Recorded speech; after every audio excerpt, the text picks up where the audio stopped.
Mark's News Headlines. বাংলাদেশে জুলাই আগস্টে ছাত্র জনতার উপর দমন-পীড়নে অংশ না নিতে সেনাবাহিনীকে সতর্ক করেছিল জাতিসংঘের মানবাধিকার বিষয়ক high commissioner Volker Turk. BBC ওয়ার্ল্ডের হার্ট টক অনুষ্ঠানে ফলকার তুর্ক এ কথা জানান।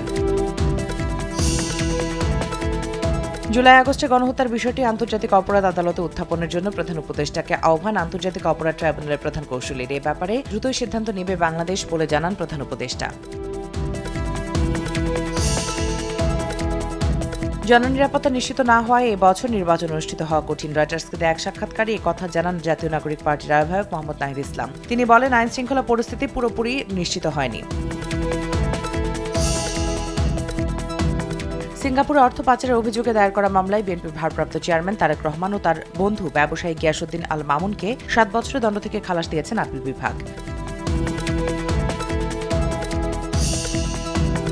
গেল কয়েক বছরের রোজার থেকে এবার অনেকটাই স্বস্তি আছে বাজারে। রোজায় ব্যবহার হয় এমন সব পণ্যই বিক্রি হচ্ছে আগের দামে, তবে এখনও অস্থিরতা কাটেনি সয়াবিন তেলের। কমতির দিকে সব ধরনের মাংসের দাম।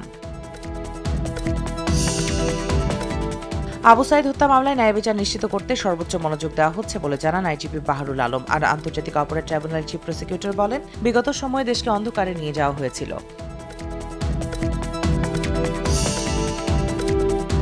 নারায়ণগঞ্জের বন্দরে তেলবাহী লরি ও মোটরসাইকেলের মুখোমুখি সংঘর্ষে 2 মোটরসাইকেল আরোহী নিহত হয়েছে। এ সময় আহত হয়েছে আরও একজন। লরিটি জব্দ করা হলেও চালক ও সহকারী পলাতক। এবছর 8 বিশিষ্টজনকে স্বাধীনতা পুরস্কারের জন্য মনোনীত করেছে সরকার। তারা হলেন MAG ওসমানী, জামাল নজরুল ইসলাম, ফজলে হাসান আবেদ, বদরুদ্দিন উমর, কবি আল মাহমুদ, নাভেরা আহমেদ, আজম খান ও আবরার ফাহাদ। যুক্তরাষ্ট্রের প্রেসিডেন্ট ডোনাল্ড ট্রাম্পের হুমকি ইসরায়েলি প্রধানমন্ত্রী বেনিয়ামিন নেতানিয়াহুকে যুদ্ধবিরতি চুক্তি লঙ্ঘন করতে উৎসাহিত করছে, এমন অভিযোগ করে হামাস জানায়, বাকি ইসরায়েলি জিম্মিদের মুক্তি দিতে হলে যুদ্ধবিরতি চুক্তিকে দ্বিতীয় ধাপে নিয়ে যেতে হবে।